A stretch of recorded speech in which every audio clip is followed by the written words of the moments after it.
इस क्वेश्चन में एक सेमी सर्कुलर आर्क गिवन है,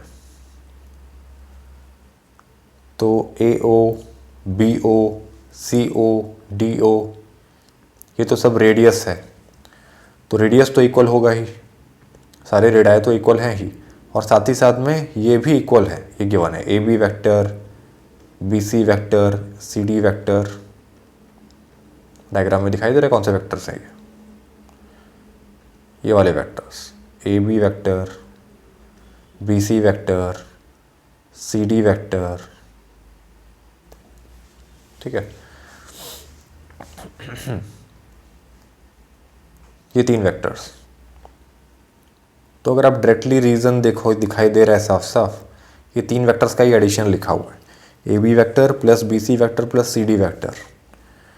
तो यहाँ से क्लियरली दिखाई दे रहा है polygon law of vector addition, last question में भी जैसी बात की थी। तो पहले वेक्टर के टेल को आखिरी वेक्टर के हेड से ज्वाइन किया तब मिलता है रिजल्टेंट वेक्टर। तो इस केस में ये तीनों रेड वाले वेक्टर्स का एडिशन क्या आएगा, ये वाला वेक्टर AD वेक्टर, ठीक है। तो वही लिखा हुआ है, देखिए AB vector plus BC vector plus CD vector equals to AD vector. तो यहाँ तक तो सही लिखा है, रीज़न करेक्ट तो है यहाँ तक। अब आगे देखिए, AD वेक्टर साफ साफ दिखाई दे रहा है, AO का डबल है। अगर AO वेक्टर को मैं ब्राउन कलर से इंडिकेट करता हूँ, ये वाला वेक्टर AO वेक्टर है, तो AO वेक्टर का 2 टाइम्स, क्योंकि AO वेक्टर रेडियस है और OD भी रेडियस है, तो AO plus OD, AO vector plus OD vector clearly 2 times AO vector है ना, क्योंकि OD भी किसके इक्वल है, AO के ही इक्वल है ना। तो ये तो AO प्लस AO हो गया, तो क्या बना ये 2 टाइम्स AO, ठीक है। और AO vector plus OD vector किसके इक्वल है, ये तो साफ साफ दिखाई दे रहा है AD वेक्टर के इक्वल है। तो ठीक लिखा है ये AD vector equals to 2AO vector. तो ये समझ आया कि पूरा का पूरा रीज़न ट्रू है। तो यहाँ से हमने कंक्लूड किया कि रीज़न इज ट्रू।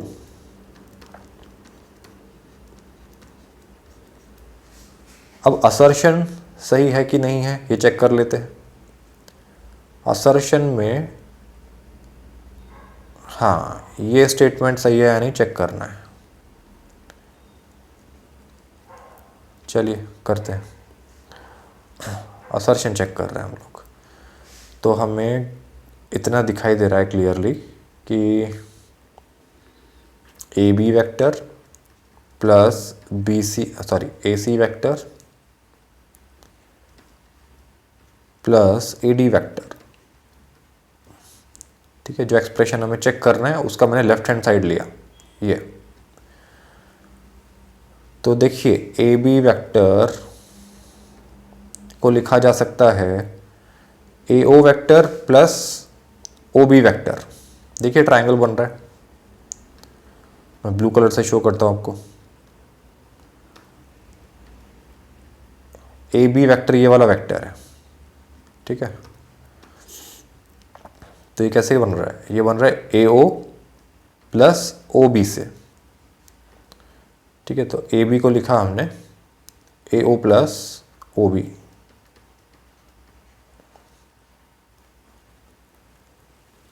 ठीक है। और क्यों लिखा है ऐसा, ये जो प्रूफ करना है या चेक करना है उससे समझ में आ रहा है कि वहाँ AO, OB, OC ऐसे टर्म्स हैं, तो उन्हीं के टर्म्स में हमें कन्वर्ट कर कर देखना चाहिए। ये तो लिखा हमने AB वेक्टर को इस तरह से, AB वेक्टर। अब AC को लिख कर देखिए, AC वेक्टर क्या है, तो AC वेक्टर देखिए क्लियरली, अगर दिखाई दिया तो मैं ग्रीन कलर से दिखा रहा हूँ। AC वेक्टर ये वाला वेक्टर है, AC वेक्टर ये ग्रीन कलर वाला वेक्टर है। ये कैसे बन रहा है, ये AO और OC के एडिशन से बन रहा है, साफ साफ दिखाई दे रहा है। AO plus OC equal to AC, तो AC वेक्टर को लिखा मैंने AO प्लस OC, ठीक है। अब आगे लिखा है AD वेक्टर, तो AD वेक्टर क्या है ये तो अभी हम चेक करके आए थे, ठीक है।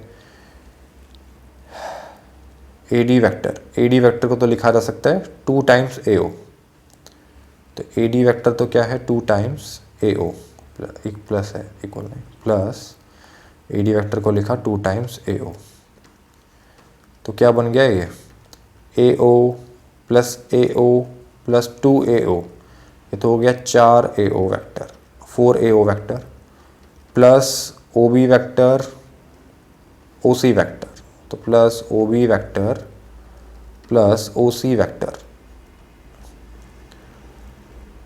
तो ये तो RHS के इक्वल आ गया राइट हैंड साइड।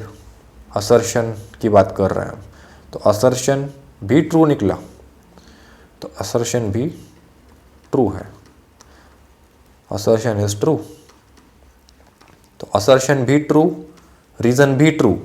हाँ, लेकिन रीजन आपको दिखाई दे रहा है कि रीजन तो डायरेक्ट पॉलीगॉन लॉ था, ठीक है, पॉलीगॉन लॉ से लिखा हुआ था, लेकिन असर्शन को प्रूव करने के लिए पॉलीगॉन लॉ डायरेक्टली तो काम में नहीं आया, ठीक है, तो इसलिए reason is not correct explanation for assertion, ठीक है, रीजन असर्शन का सीधा सीधा एक्सप्लेनेशन बिल्कुल भी नहीं है, ठीक है, तो ये आंसर आएगा assertion is true, reason is true, but reason is not correct explanation for assertion.